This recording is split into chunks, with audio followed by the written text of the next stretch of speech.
My name is Amanda, and this is the story of how I survived growing up with a sister who could have given Machiavelli a run for his money. I was born in a small town to ordinary working-class parents. Mom was a receptionist at a local dentist's office, and Dad worked as a mechanic. They were good people, hardworking and honest, but perhaps a bit too trusting for their own good. When I came into the world, it was a difficult birth.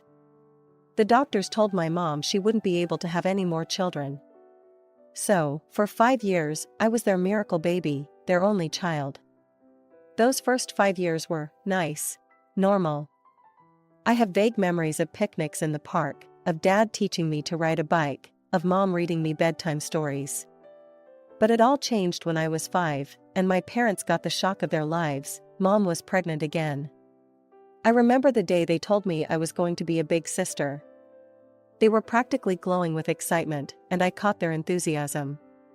I imagined having a little sister to play with, to share secrets with, to be best friends with.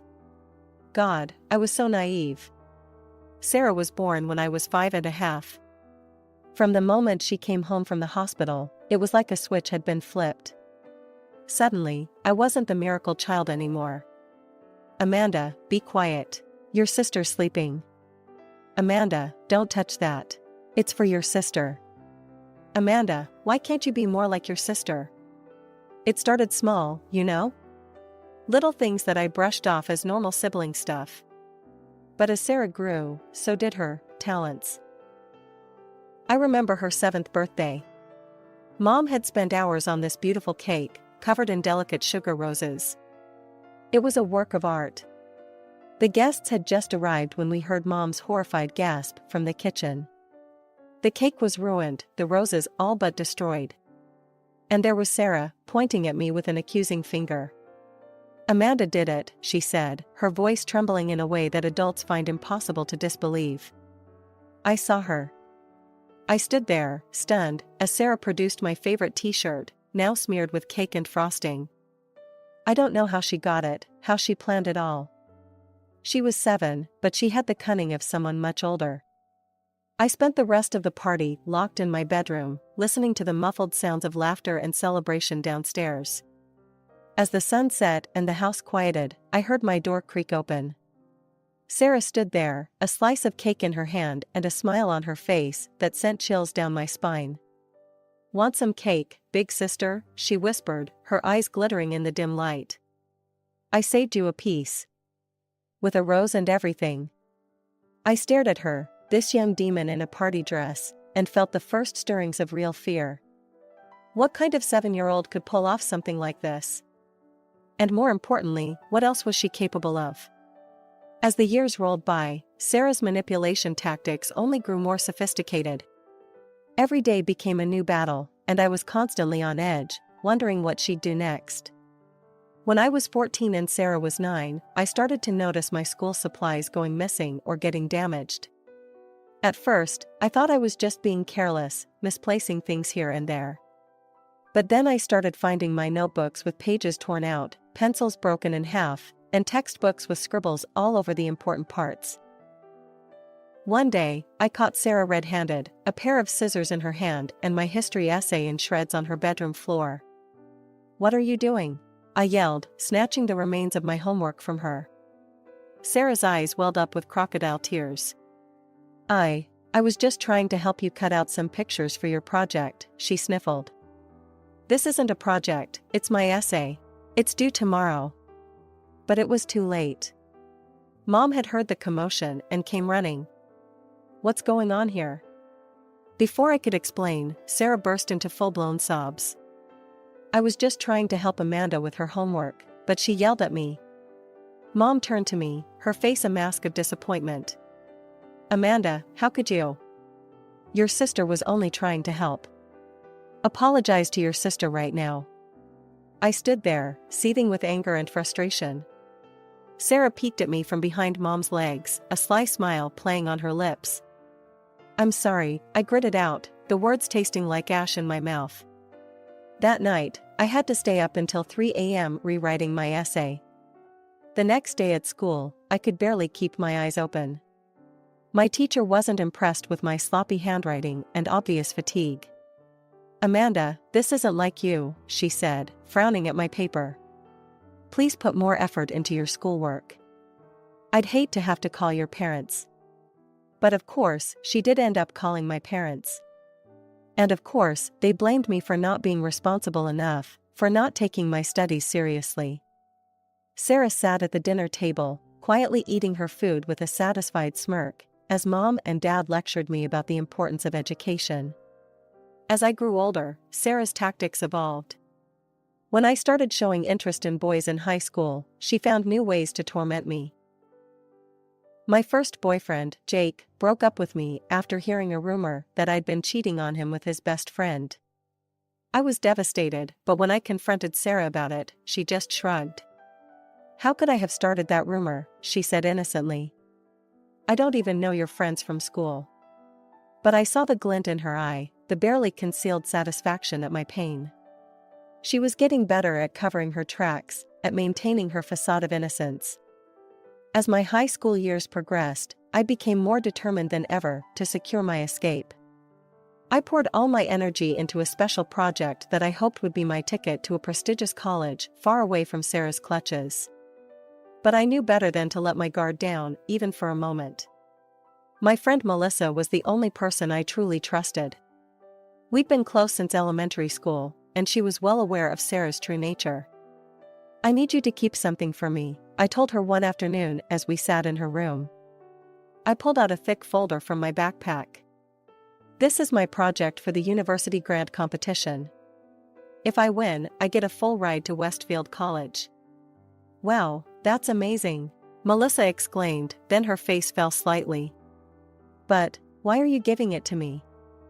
I took a deep breath. Because if Sarah finds out how important this is to me, she'll find a way to destroy it. I need you to keep it safe. I'll work on a dummy version at home. Melissa's eyes widened in understanding. Clever, she said, taking the folder and locking it in her desk drawer. Don't worry, I'll guard it with my life.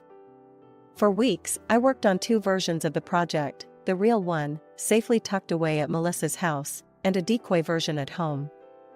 I made sure to leave the decoy version conspicuously on my desk, knowing Sarah wouldn't be able to resist snooping.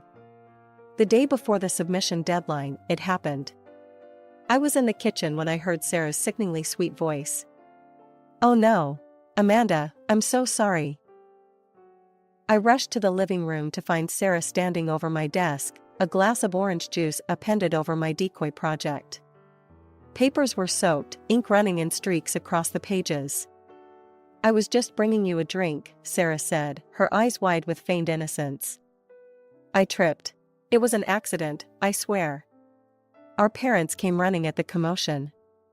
Mom gasped at the sight of the ruined papers. Oh, Amanda, she sighed. You should be more careful about where you leave important things. I saw the glint of triumph in Sarah's eyes, the slight upturn of her lips as she waited for my reaction. But this time I was ready. I smiled. The look of confusion on Sarah's face was almost comical.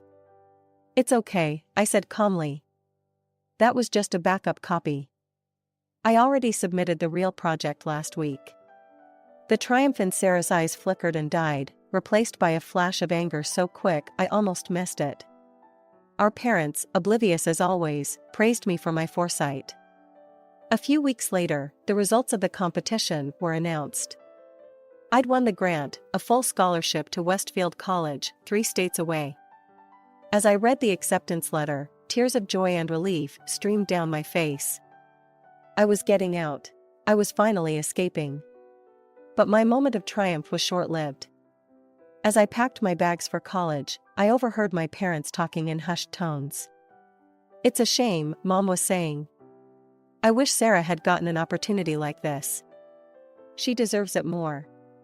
I know, Dad agreed. Amanda's smart, but Sarah, she's special. She could really go places with a chance like that. Their words stung, but I was past caring. In a few days, I'd be gone, starting a new life far away from Sarah's manipulations and my parents' blind favoritism. The next few years were like a breath of fresh air. At Westfield College, I thrived. I made genuine friends, excelled in my studies, and even started to heal from the emotional trauma of my childhood. I majored in finance, discovering a talent for numbers and analysis that I never knew I had. Whatever the reason, I graduated at the top of my class and landed a job at a prestigious financial firm in the city. Life was good. I had my own apartment, a job I loved, and a sense of peace I'd never known before. I kept in touch with my parents, visiting them on holidays and occasional weekends, but these visits were always tense. Sarah was still living at home, having chosen to attend a local community college. Every time I saw her, I could feel her resentment simmering just beneath the surface. It was a typical Friday at work when I got the call that would shatter my carefully constructed peace. I was in the middle of analyzing some market trends when my phone buzzed. It was my mother. "Amanda," she said, her voice tight with tension. "We need to talk. It's about your sister. She's graduating soon, and, well, we think it would be best if she came to live with you in the city." I nearly dropped the phone. "What? Mom, no. That's not possible." "Don't be selfish, Amanda," my mother snapped. "Sarah needs this opportunity. And you have that big apartment all to yourself. Plus, we need you to cover her tuition for college." I felt like I was drowning. All the old feelings of helplessness and fear came rushing back. "Mom, I can't. My apartment isn't big enough, and I can't afford." "Can't afford it?" my mother interrupted. "With that fancy job of yours? Don't lie to us, Amanda. We know you're doing well for yourself." I took a deep breath, trying to steady myself. "Mom, it's not about the money. Sarah and we don't get along. You know that." "Oh, not this again," my mother sighed. "Amanda, when are you going to let go of this childish jealousy? Your sister needs you. This is what family does." I closed my eyes, feeling a headache coming on. "I'm sorry, Mom. The answer is no. I can't have Sarah living with me, and I won't pay for her tuition. I have my own life, my own expenses." There was a long silence on the other end of the line. When my mother spoke again, her voice was cold. "I see. Well, I hope you're happy with your decision, Amanda. Don't bother coming home for Christmas this year." Later that evening, as I was trying to distract myself with work, my phone buzzed again. This time, it was a text from Sarah. "You'll regret this," it read. Just 3 words, but they sent a chill down my spine. I tried to shake it off. Sarah was hundreds of miles away. What could she possibly do to me now? Months flew by after that tense phone call with my parents. I threw myself into my work, trying to push thoughts of my family to the back of my mind. My life in the city continued. I excelled at my job, made new friends, and even started dating a bit. Then, on a random Tuesday, my phone rang. It was my mother. "Amanda," she said, her voice uncharacteristically hesitant. "We need you to come home. It's important." Against my better judgment, I took a month's vacation from work and boarded a plane back to my hometown. As I walked up the familiar driveway, a sense of dread washed over me. What could be so important that they needed me home for a whole month? We gathered in the living room, an uneasy silence falling over us. Finally, my mother spoke. "Your great-aunt Mildred called us," she said. "She wants all 4 of us to visit her in Hawaii. She's even booked the plane tickets herself." I blinked in surprise. Aunt Mildred had always been kind to me as a child, but I hadn't seen her in years. "All 4 of us?" I asked, glancing at Sarah. Sarah snorted. "It's ridiculous. Amanda doesn't need to go. She hasn't even talked to Aunt Mildred in years." "Hush," my father said sternly. This was Mildred's condition. All 4 of us, or none of us. An uncomfortable silence fell over the room. I could almost see the gears turning in everyone's heads. Finally, my mother voiced what we were all thinking. Do you think she might be dying? That this is about her will?" The atmosphere in the room shifted. I saw a glimmer of something in Sarah's eyes. Greed? Excitement? It made me uneasy. We shouldn't jump to conclusions, I said quickly. Maybe she just wants to see all of us.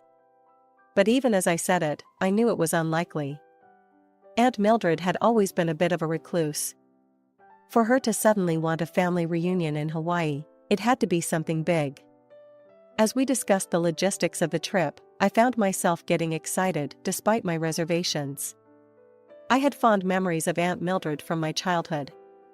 She had always been kind to me, always had a moment to listen when no one else did.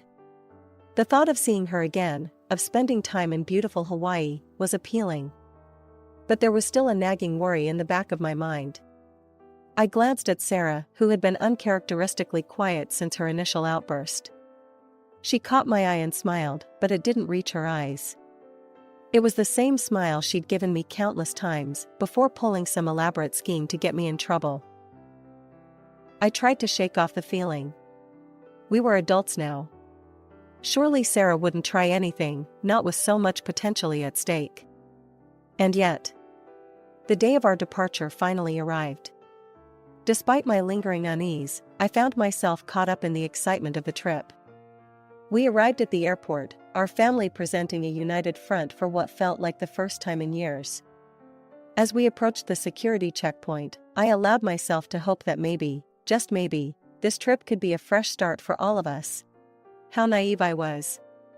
Just as we were about to go through security, a stern-faced officer approached me. "Ma'am, I need you to come with me," he said, his voice leaving no room for argument. Confused and a little scared, I looked at my family. "What's going on?" The officer's face remained impassive. "We received an anonymous tip that you're carrying prohibited items in your luggage. We need to do a thorough check." My heart sank as I turned to look at Sarah. There it was, that familiar gleeful smile, the one that always spelled trouble for me. In that moment, I knew exactly what had happened. "It was her," I said, pointing at Sarah. "She sent that message. She's trying to sabotage me." My parents' faces clouded over with anger, but to my shock, it was directed at me. "Amanda," my mother hissed. "How dare you accuse your sister like that? Again with this nonsense?" I tried to protest, but my father cut me off. "Enough, Amanda. Go with the officer. We'll sort this out." Just then, an announcement echoed through the terminal: final boarding call for Flight 372 to Honolulu. My parents exchanged a look of panic. "That's our flight," my mother said. "Please," I begged, my voice cracking. "Wait for me. I'll sort this out quickly, I promise." But my pleas fell on deaf ears. My father shook his head, not meeting my eyes. "We can't miss this flight, Amanda. You know how important this is." "We'll see you in Hawaii," my mother added, already turning away. I watched in disbelief as my parents walked away, not even glancing back. Only Sarah looked back, her triumphant smile cutting me to the core. Then she too disappeared into the crowd, leaving me alone with the security officer. The next few hours were a blur of invasive searches and endless questions. They went through every item in my luggage, every pocket of my clothing. I had to wait for a female officer to be available for a pat-down. By the time they finally concluded that I wasn't carrying anything illegal, my family's plane was long gone. As I sat in the now quiet airport, I faced a choice. I could book a flight for the next day, join my family in Hawaii, and try to salvage this disaster of a trip. Or I looked at the departure board. There was a flight leaving for my city in an hour. Back to my job, my friends, my life. Away from the drama and pain that seemed to follow my family wherever they went. In that moment, I made my decision. I walked up to the ticket counter and bought a one-way ticket home. As I boarded the plane, I felt a mixture of hurt, anger, and an odd sense of relief. Yes, I was letting Aunt Mildred down, and I felt guilty about that. But for once, I was choosing myself. My peace, my sanity. A few days after returning home, I was settling back into my routine, trying to push the airport incident out of my mind. I was just beginning to relax when my phone rang. It was my mother. Amanda, her voice trembled, thick with emotion. My heart raced, sensing something was terribly wrong. Your sister. Sarah's been arrested. The world seemed to tilt on its axis. Arrested? What for? My mother's story came out in a rush of words, each one more shocking than the last. They had arrived at Aunt Mildred's house in Hawaii, only to find her furious that I wasn't there. She refused to discuss her will without all four of us present, Mom explained. We had to stay at her house while we tried to figure out what to do. I felt a pang of guilt, quickly overshadowed by my mother's next words. Then it happened. Your aunt, she almost fell down the stairs. She could have broken her neck, Amanda. What? Is she okay? I asked, concerned for the aunt I remembered so fondly. She's fine, thank goodness. But Amanda, it wasn't an accident. It was Sarah. She pushed her. I felt the blood drain from my face. How do you know? There were cameras. Hidden all over the house. They caught everything.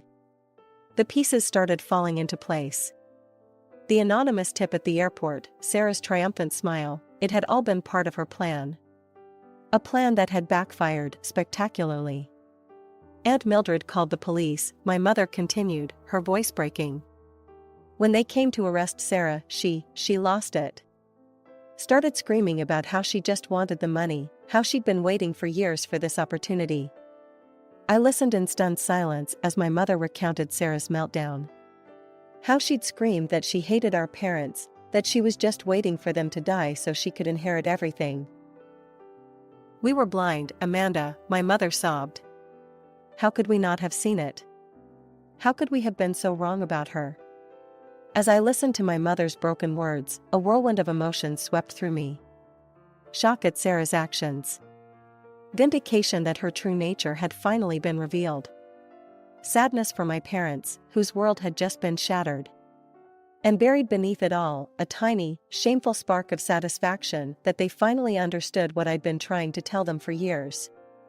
As we ended the call, I sat in silence, trying to wrap my head around everything that had happened. The sister I'd grown up with, who I'd always known was manipulative, had crossed a line I never thought possible. She'd tried to seriously harm our great-aunt, all for the chance at an inheritance. When I arrived at my childhood home, the atmosphere was completely different from my last visit. Gone was the tension and unspoken resentment. Instead, I found my parents looking older, more vulnerable, but also more open than I'd ever seen them.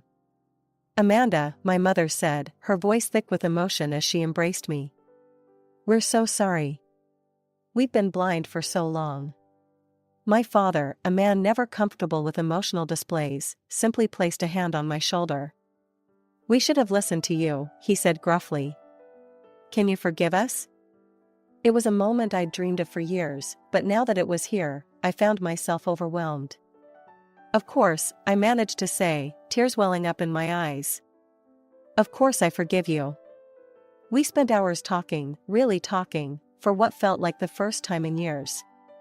They shared their shock at Sarah's actions, their guilt over dismissing my concerns for so long, and their fear for the future. I listened, offering support and finally feeling heard.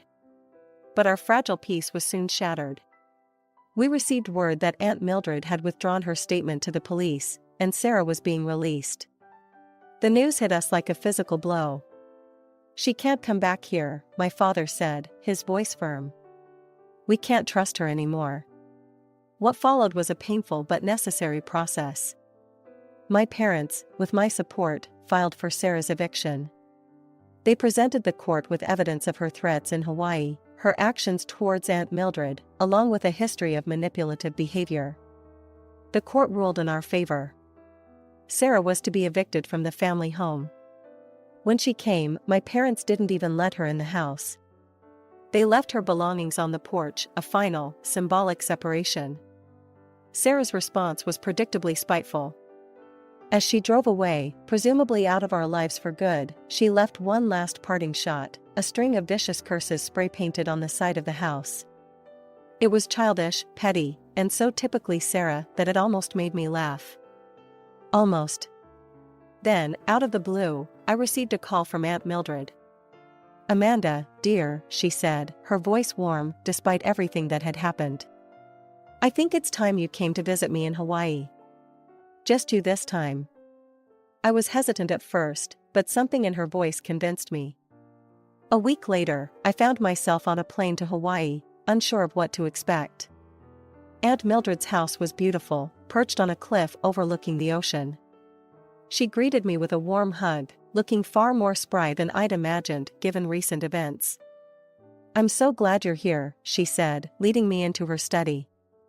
"There's something I need to show you." She pulled out a document, her will. As I scanned the pages, my eyes widened in shock. Aunt Mildred had left everything, her house, her investments, everything, to me. "But, why?" I stammered, looking up at her in disbelief. Aunt Mildred smiled, a twinkle in her eye. "Because, my dear, you're the only one who never came here looking for a handout. You're the only one who saw me as family, not as a potential windfall." More than the inheritance itself, what touched me was the recognition. After years of being overlooked and dismissed, someone had seen my true worth. As I hugged Aunt Mildred, tears in my eyes, I felt like I was finally, truly coming home.